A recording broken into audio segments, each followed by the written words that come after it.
once peeling and yellow, had darkened as if soaked in shadow. I reached the basement door. It was made of iron, rusted at the hinges but cold to the touch. Too cold. I pressed my ear against it. Nothing. And then the softest knock. From the other side. I opened it. The smell hit me first. Dampness, rot, something metallic. The air was thicker here, harder to breathe. The stairs descended into a pit of blackness that even my flashlight couldn't fully penetrate. I stepped down. Each creak beneath my feet sounded like the house groaning, like it resented my presence.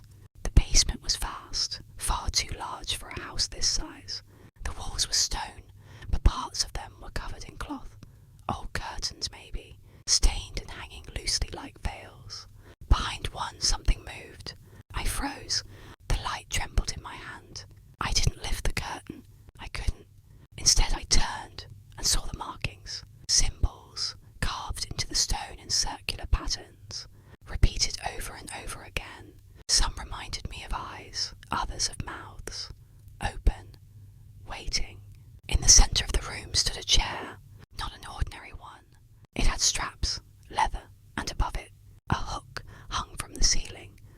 No rope, no chain, just the hook, swaying gently though there was no wind. And then again, my name, Evelyn, this time whispered from the far corner of the basement. A voice I didn't recognise, and yet somehow I did. It wasn't human. It was the memory of a voice, old, buried. I turned the light toward the source.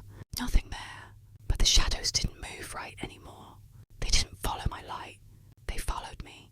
My breath quickened. I stepped back and stepped on something soft. I looked down.